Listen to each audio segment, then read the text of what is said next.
Hello. How's everybody doing this morning?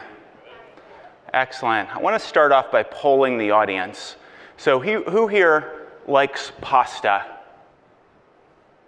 All right. I think we have anonymity on behalf of pasta, which is excellent. Pasta seems to be like the universal food. Everybody loves pasta. You can get gluten-free pasta for people who are gluten-free. Who here would go to your refrigerator, take 8 plates of pasta, dump them in the trash, and then eat 1 plate of pasta? Okay, every once in a while there's somebody in the audience who's like, bring on the end of time! But nobody at a fancy food show feels that way, and of course we wouldn't. That would be wasteful. That would be 800% food waste. I'm going to guess, if you are working in food, that you are aware of the problems of food waste, and also that you are concerned about the problems of food waste. And we should be concerned about the problems of food waste. In this country, we literally throw away about 40 calories of every 100 calories of food that we produce. So on the left, we've got the food thrown away. On the right, we've got the food that's produced. The thing about animal agriculture, though, is that it is vastly inefficient. And it is similar to taking 8 plates of pasta and throwing them away for every single plate of pasta that we consume. It takes 9 calories into a chicken to get 1 calorie back out in the form of that animal's flesh. The vast majority of what you feed to a chicken, the vast majority of it, the animal simply burns off, growing to slaughter weight. And chicken is the most efficient meat. So what that looks like in terms of this bar chart is this. You've got food thrown away at about 40%. You've got food produced at about 100 calories. And then for 100 calories of chicken, you literally have to grow 900 calories of soy or oats or wheat or whatever it is that you're going to feed to the chicken. It's literally 800% food waste, 40 times as bad as the food waste problem that we all hear so much about. And it's not just the food wasted, right? When you have to grow that many crops in order to feed them to animals so that we eat the animals, that's 8 times as much land, it's 8 times as much water, it's 8 times as much gasoline to power the combines, it's 8 times as much pesticides and herbicides, and then you're shipping that stuff to a feed mill and you're operating a feed mill, and then you're shipping the feed to an industrial farm and you're operating the farm, and then you're shipping the animals to a slaughterhouse and you're operating the slaughterhouse. Multiple extra stages of energy-intensive and polluting factories as well.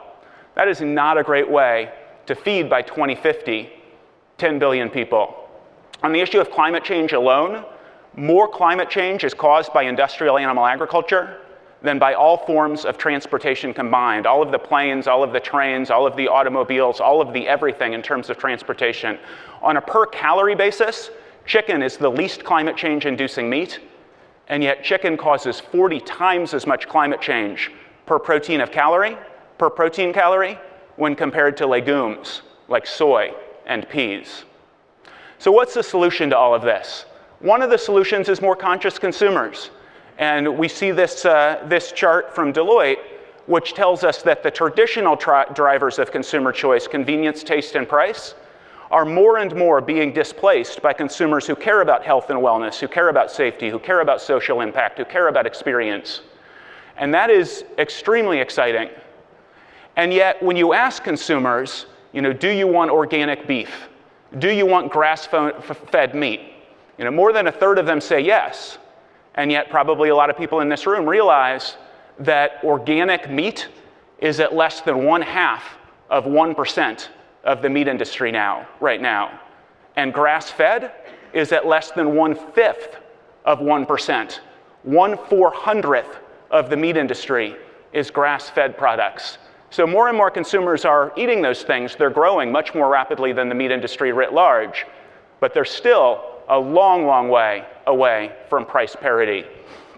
What consumers care about, what everybody in this room cares about, even if you also include things like environmental concerns or animal welfare or sustainability or whatever else, everybody cares about price, taste, and convenience. There have been roughly a gazillion surveys that have been done to find out what consumers want, and all of them indicate that price, taste, and convenience are critically important to consumers. Everybody in this room, everybody in the developed world, when they're trying to decide what it is that they're going to eat. Whole Foods is only about 2% of the consumer marketplace. And yet even at Whole Foods, if you watch what people are eating as they come through the Whole Foods aisle, if you're looking at their shopping carts, there's a lot of stuff that doesn't qualify as necessarily that environmental or necessarily that healthy, even Whole Foods consumers. 80% of Americans eat fast food on a monthly basis. Half of Americans eat fast food on a weekly basis. You know, nobody is at KFC because that stuff is health food. If we are going to make an impact on industrial animal agriculture, we can't rely exclusively on the new consumers who care about issues other than price, taste, and convenience. We have to make the products price competitive, cost competitive, and taste competitive. A couple of recent surveys hammer home the point that I'm making right now. There was a study at Stanford about a year ago, and they put out bowls of green beans in the Stanford dining hall. And they labeled the green beans with one of these 4 labels. So they had light and low carb green beans, healthy green beans, just green beans, and sweet and sizzling green beans. What they found is that they labeled them healthy green beans, and they sold 25% less than the sweet and sizzling green beans. They labeled them just green beans, and they sold 35% more, than light and low carb green beans. They labeled them sweet and sizzling green beans, and they sold 41% more than light and low carb green beans. The exact same green beans, but if you talk about the fact that they taste great, you sell 40% more than if you talk about the fact that they are light and low carb, despite all the hype about light and low carb, despite all the labeling about light and low carb. At the London School of Economics, another study that came out just last year, probably equally interesting. They took the menu that is on your right, the vegetarian menu. This is the exact same 8 items on both of these menus. The menu on your right has a vegetarian section, vegetarian dishes. The menu on your left, they integrate the vegetarian dishes. They're still first and last. They're still labeled suitable for vegetarians. But when they cancel the vegetarian section of the menu and they integrate those dishes, they sold more than twice as much. They sold actually 250%, so 2.5 times as much, the exact same dishes integrated into the rest of the menu, which is something that, for me at least, is extraordinarily counterintuitive. There's also some research that hasn't been released yet from Johns Hopkins University indicating that the exact same dish, if you label it vegan, sales fall by more than 65%. And what that indicates to me is that if they had taken the V off and actually integrated these menu items, maybe they would have sold even more. The speculation of the authors of this study is that people see a vegetarian section. If they do not self-identify as vegetarian, they don't even consider those items to be for them, basically. They're not vegetarians, so they don't look at those items. You move them into the general section of the menu, and then they get to compete on their own terms. I imagine if you took off the little V and the suitable for vegetarians, they'd probably sell even more of those items. So what's the solution? At the Good Food Institute, we promote alternatives to the products of industrial animal agriculture. You can find out more about us at gfi.org.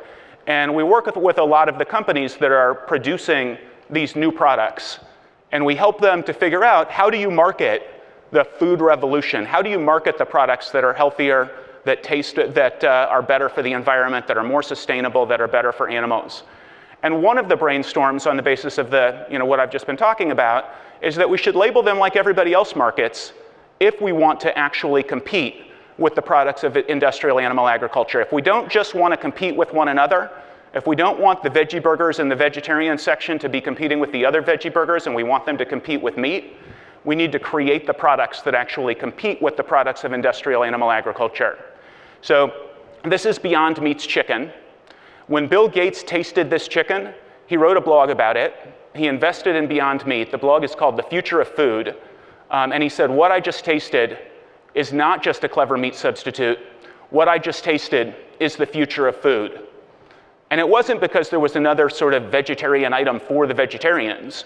It was because an item had been created that didn't require antibiotics, that was exponentially more sustainable, that didn't require so much land and energy, that didn't cause so much climate change, and yet it tasted the same as meat.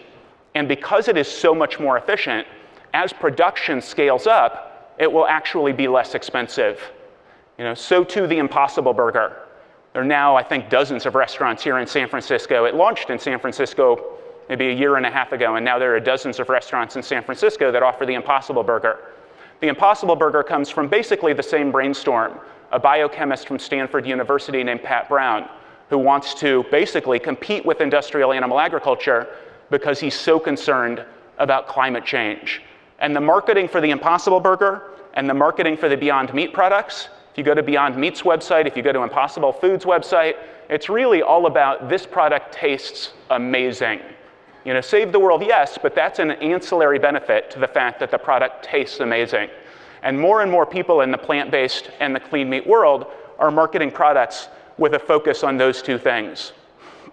So Eric Schmidt, the former CEO of Google, now the chair of the board of Alphabet, Google's parent company, 2 years ago at the Milken Global Summit, Eric Schmidt was asked, what are 6 technological innovations that will transform the world for the better by a factor of at least 10-fold? Transform the world for the better, factor of at least 10-fold in the fairly near future. That's the third one. And so, being the CEO of Google, he talked about mostly things you would expect. He talked about self-driving cars. He talked about watches that know you're sick before you even know you're sick. He talks about 3D printers for infrastructure. But the first thing Eric Schmidt talked about, he talked about plant-based meat. He called it nerds over cattle. And he wasn't talking about plant-based meat for its capacity to give people in this room like a tastier alternative to meat. He was talking about plant-based meat for its capacity to feed the world. There are like 800 million people, according to the United Nations, living in nutritional deficit right now. Nutritional deficit, it means they're starving. 800 million people starving, and we are facing an impending climate catastrophe.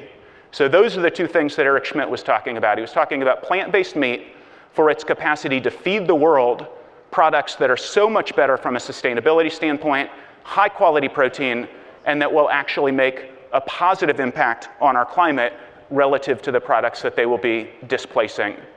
So I'd like to end with a quick historical analogy to give you a sense of why I'm so excited about plant-based meat and clean meat. These are two products that will compete with industrial animal agriculture on the basis of the factors that actually dictate consumer choice: price, taste, and convenience.